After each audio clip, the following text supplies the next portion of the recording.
สบายดีทุกคนมื้อนี้เนาะมาอยู่กับช่องน้องป๊อปปี้สาวน้อยบ้านนามื้อนี้น้องป๊อปปี้จะพาทุกคนเนาะไปเฮ็ดไปปลูกผักเพราะว่าช่วงนี้ก็เป็นช่วงฤดูหนาวแล้วเนาะเริ่มเข้าฤดูหนาวก็คือแต่ละบ้านก็สิพากันนั้นแบบว่าเฮ็ดสวนผักสวนครัวเนาะปลูกไว้กินแล้วนะจ๊ะเดี๋ยวมื้อนี้น้องป๊อปปี้ก็สิพาทุกคนไปเบิ่งว่าน้องป๊อปปี้เกี่ยมอีหยังแน่เพราะว่าปลูกไปนะปลูกไปได้ละแล้วแบบมาคิดว่าเอ๊ะเฮ็ดคลิปให้FC เบิ่งดีกว่าสินะน้องป๊อปปี้ก็เลยจับโทรศัพท์มาอัดคลิปเนาะทุกคนเดี๋ยวเราจะไปเบิ่งว่าหน่านผักมันมีหยังแดเนาะมันเราจะปลูกอีหยังแดเนาะ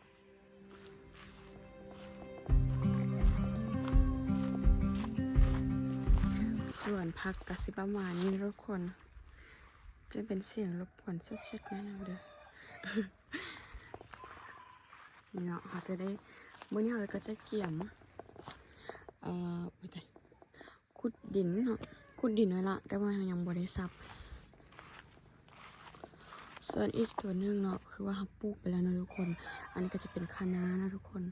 นี่ปลูกไปละตัวนี้ก็สิปลูกเนาะปลูกให้เบิดเลยเนาะทุกคนส่วนก็สิประมาณนี้แล้วก็สิอัดคลิปให้ทุกคนเบิ่งเด้อแบบวิธีการขุดอะไรทำไมอันนี้ก็จะเป็นแกนผักที่เราเกี่ยมไว้เนาะอันนี้ก็จะเป็นสลัดจะปลูกหอมพร้อมผักบุ้งผักกาดดอกหรือว่าผักกาดซ้อนทุกคนแล้วก็จะเป็นหอมแดงหอมแดงเนาะอย่าไปเบิ่งกันเลยว่าเขาจะเฮ็ดอย่างดีและตอนนี้เขาก็สบายทุกคนมาเบิ่งแกนผักแล้วเขาก็สิเอาผักบ้งไปกาเนาะทุกคนเนาะนี่เขามาเบิ่งไกลๆตอนนี้บรรยากาศดีแฮงทุกคนนี่ก็เริ่มหวานผักบ้งเนาะแกนผักบ้งเนาะทุกคนนี่กระทำการเฮ็ดให้ดินเพียงเนาะแล้วเขาก็สิหวานแกนลงไปตัวนี้น้องป๊อปปี้จะแกะหวานเป็นทั่วไปเลยเนาะหวานแบบบ่ได้เฮ็ดแถวเด้อหวานแบบมั่วๆเพราะว่าจะเฮ็ดแบบ2แบบเนาะมีแบบมั่วๆแบบนี้แบบหวานไปเลยแบบนี้เนาะแล้วก็สิเฮ็ดแบบเป็นแถวเนาะเดี๋ยวไปเบิ่งตัวที่2ว่าจะเฮ็ดแบบใดแถวแบบใด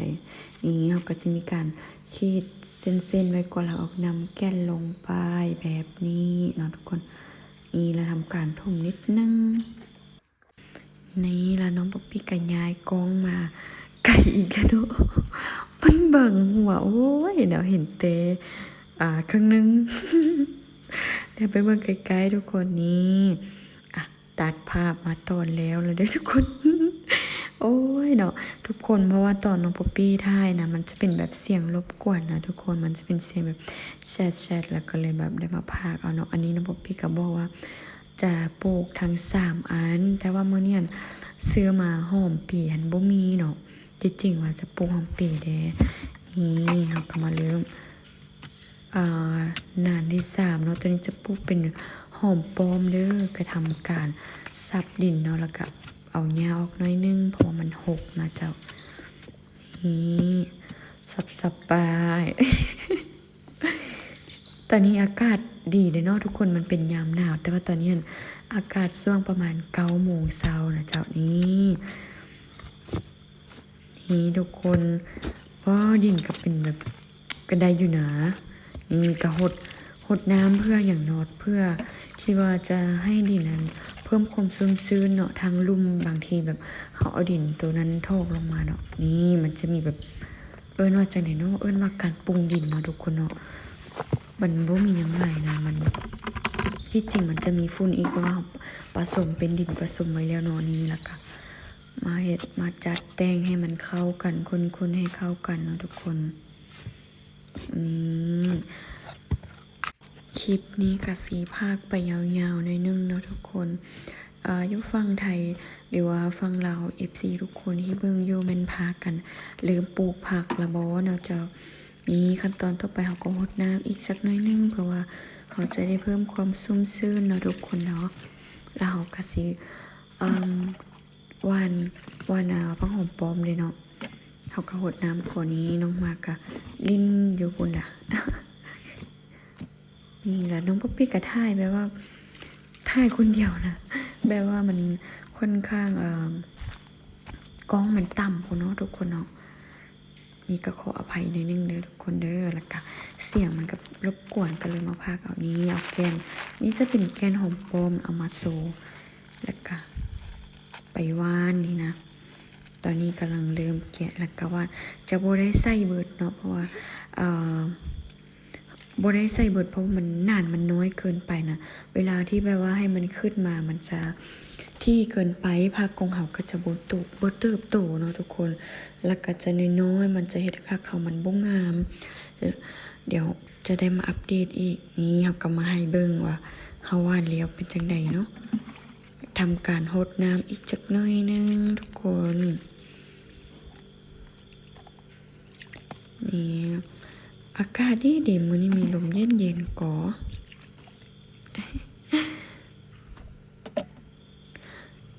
แล้วต่อไปก็จะเป็นนานต่อไปนี้จะปลูกเป็นหอมแดงเนาะทุกคนหอมแดงหรือว่าหอมบัวใบภาษาลาวฮ้องว่าหอมบัวใบนะเจ้านี่ทำการซับดินคือเก้าหั่นล่ะทุกคนปรุงดินคือเก้าหั่นล่ะเนาะแล้วเขาก็ส้มหญ้าอีหยังออกไปเบิดแล้วเขาก็จังสิได้ปลูกเนาะทุกคนเนาะให้ทุกคนฟังเสียงบรรยากาศเนาะทุกคนเนาะว่ามันจะเป็นจังใดเนาะ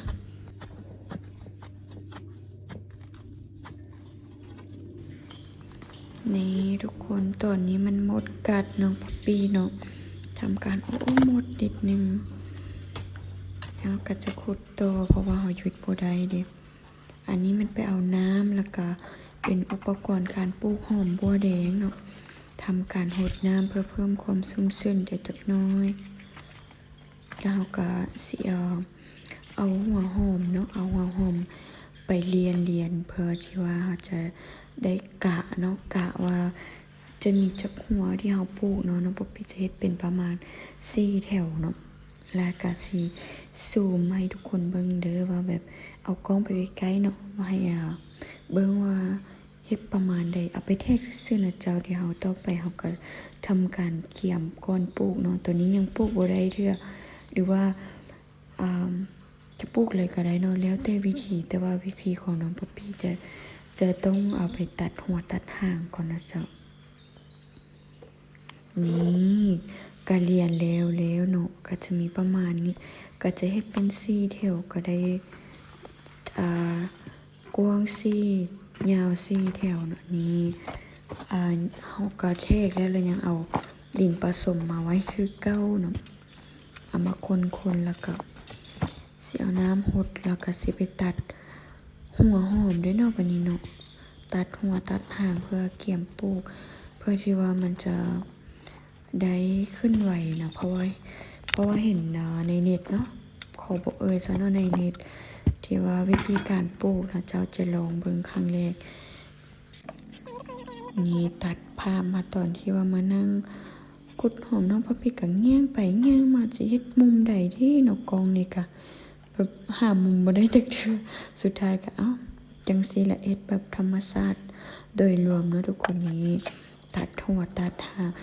ตัดสิ่งน้อยนึงเด้อทุกคนบ่ตัดหลายเกินไปเนาะเพราะว่ายาน่ะหากมันบ่ขึ้นเนาะก็จะบอกว่าถ้าเราเฮ็ดแบบนี้มันการที่ว่าเราปอกเขาเอิ้นว่าจะได้เปลือกเนาะทุกคนเนาะเปลือกออกก่อนเพราะที่ว่าป้องกันการเน่าเสียเนาะให้ผักหอมขึ้นหากไว้นี้ทำการถ่ายรูปจุดจูไปนิดนึงทุกคนนี่แล้วก็ยิ้มให้กล้องอีกบาทนึงเพื่อเพิ่มกำลังใจญาติทุกคนเพราะน้องป๊อปปี้คือหน้าบูดแท้นะทุกคนแท้แล้วมันแสบตาเนาะทุกคนแล้วก็ตั้งใจเนาะตั้งใจในการเกี่ยมหอมเนาะนี่แล้วก็ต่อไปนี้แล้วก็สิโซมือว่าเพื่อนนี่บายบายบาทนึงบายบายเฮ็ดหยังคนนี่อันนี้มันเอาไปปลูกนี่นะ เอาไปปลูกแล้วทุกคน นี่ทำการจิ้มนิดนึงเนาะนี่เร่งไวอีกแล้วเนาะทุกคนเพราะว่าคลิปมันยาวแห่งยันทุกคนเบิ่งหลักก็จะเบื่อเนาะทุกคนเนาะนี่ทำการจิ้มเฮ็ดไปก็คือไวๆนี่แหละเนาะจริงๆก็เฮ็ดซ้ายอยู่แต่ว่าเพิ่มหน้าที่เอานี่ก็จะเป็นภาพมุมไก่เนาะทุกคนเนาะซึ่งได้เนาะปีกเฮ็ดเปลี่ยนมุมถ่ายอีกได้เนาะเพราะว่ายันทุกคนแบบบ่มักขนาดเนาะเปลี่ยนไปเปลี่ยนมาซั่นแหละเนาะเล็งคอมไว้อีกเติมนี่ใกล้สิแล้วเนาะทุกคนเนาะจังน้อยก็แล้วแล้วก็ทำการโหดคือเก่านั่นล่ะทุกคนเนาะช่วงนี้อากาศแต่ละภาคเป็นจังใดเนาะคอมเมนต์ให้น้องป๊อปปี้เด้อมักคลิปแบบใดคอมเมนต์เด้อเพราะว่าคลิปนี้มันแบบเป็นเสียงแบบอยู่นะเจ้าก็เลยแบบย่านทุกคนแบบหนวกหูเนาะก็คลิปที่ผ่านมาโทรศัพท์มันบ่ตัดเสียงรบกวนนะเจ้านี่มาฮอดขั้นตอนที่ว่าเฮาแล้วเนาะก็เลยต้องได้หดน้ำเพื่อเพิ่มความชุ่มชื้นจักน้อยนึงทุกคนฟังเสียงน้ำเนี่ยเป็นตาอยากนอนเสียงน้องป๊อปปี้หดน้ำ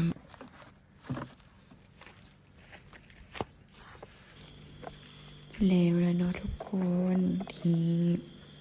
เอาโศกกงบาทหนึ่งแล้วก็นานนั้นกลางเครื่องเป็นทางบ่ได้เฮ็ดเนาะเจ้าก็เป็นเอามาต่อมุมนี้ทุกคนเนี่ยเห็นบ่น้องป๊อปปี้บ่ได้ไปได้เนาะบ่ได้ไปทางแบบอ้อมๆเลยเนาะย่างแบบทางที่แบบคนอื่นบ่ไปเลยนะนี่อยู่ห่มไม้อีกได้อากาศเย็นบ่นี่นะอันนี้ก็จะบังอย่างเกาะแท่งเนาะแท่งอันนี้เร่งความเร็วเพราะว่ายาวเกินทุกคนเดี๋ยวต่อไปเนาะให้มันดอกแล้วก็สิแบบตัดออกเนาะทุกคนเป็นอย่างจังว่าปลูกในแท่งเพราะว่าบ่ได้เฮ็ดแบบนานเนาะตัวนี้เฮ็ดแบบส่วนครัวน้อยๆเฉพาะการบานโศกกองบาทหนึ่งแล้วทุกคนนี่เฮ็ดแบบกินส่วนครัวธรรมดาเนาะทุกคนเนาะน้ำปุ๊กปิ๊กก็จะคุดไปแบบนี้เพราะว่ามันเป็นดินใหญ่ครับก็จะซับให้มันน้อยๆนี่สิไปใส่นางสิไปใส่นี่นะโอ้ยไปเอาอันเสียมเนาะไปเอาอันแวกเนาะน้องปุ๊กปิ๊กเอิ้นแวกนี่มาซับให้มันน้อยๆอันนี้มันจะใช้ง่ายกว่าเสียมนะทุกคนมันจะโบนักนะทุกคนนี่ทำการซับน้องหมาก็ดุกดิกอยู่ทางหลังเลยลูกสาวน้องป๊อปปี้เนี่ยนะทุกคนหักแข่งเนาะทุกคน อยู่เคียงข้างตลอดทุกคนตอนนี้นะบ่ได้เพิ่มคูณ2แต่ย่างใดเนาะแต่แบบน้องป๊อปปี้เฮ็ดไว้ปั๊บนี่ทำการเต้นโซกองโอ้ตายโอ้เฮ็ดเมื่อยมานั่งยกนิ้วเอานี่ไปไว้เติมตายละทุกคนแต่น้องป๊อปปี้อย่างลงไปเนาะนั่นทุกคนเห็นบอกเป็นไผ่นั่งท่ายนหัวหน้าเลยได้นะมานั่งท่านี่ไปเอาน้ำมาละอันนี้จังเม่นทางย่างเลยทุกคนเนาะถ้าแบบมาได้ทางนั้นจะเอิ้นทางย่างไปเอาดินมาปรุงแบบเก่าละแล้วเจ้านี่เพิ่นกับหมุกไว้เนาะเพราะว่ายันจะเห็นอันบ่ได้งามเนาะบ่งามออกกองเนาะทุกคนเนาะหมุกไว้หั่นน่ะดีแล้วเนาะทุกคนนี่ไปเอามาอีกอันนึงลิงคงไว้อีกตืมทุกคน นี่ฟังบรรยากาศบ่ทุกคนจับอยู่บ่ตอนนี้จับหดน้ำอยู่เนาะทุกคนน่าจะเป็นเสียงคมไวเนาะเดี๋ยวจะน้อยสิให้ฟังบรรยากาศเนาะทุกคนเนาะ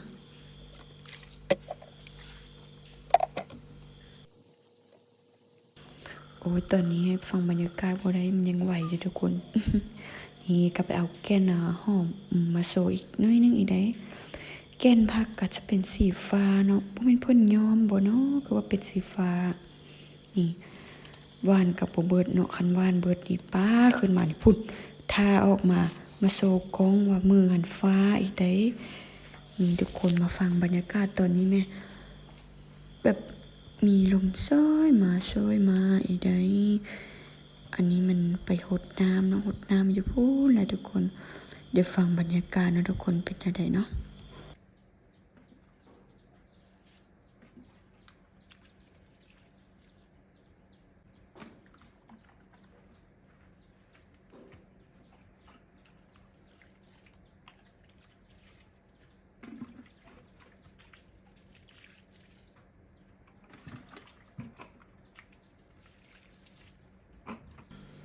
ตอนนี้น้องป๊อปปี้ก็หดทำการหดเป็นเรียบที่เรียบร้อยเนาะทุกคนเนาะนี่แล้วนางก็ขึ้นไปอีกละนั่นเพื่ออย่างน้อยน้องป๊อปปี้ก็บ่เข้าใจ ทุกคนคลิปนี้ก็สิว่ามีหยังหลายเนาะก็มีแต่ซ้ำนี้เนาะทุกคนเนาะนี่ก็เก็บอุปกรณ์เกี่ยมกลับบ้านนะทุกคนเนาะนี่น้องป๊อปปี้ก็ได้บายบายก้องแล้วก็ฝากทุกคนกดไลค์กดแชร์ให้เด้อเนาะทุกคนเนาะนี่ไว้เจอกันใหม่ในคลิปหน้าเด้อทุกคนเด้อฝากทุกคนกดไลค์กดแชร์ให้เด้อบ๊ายบาย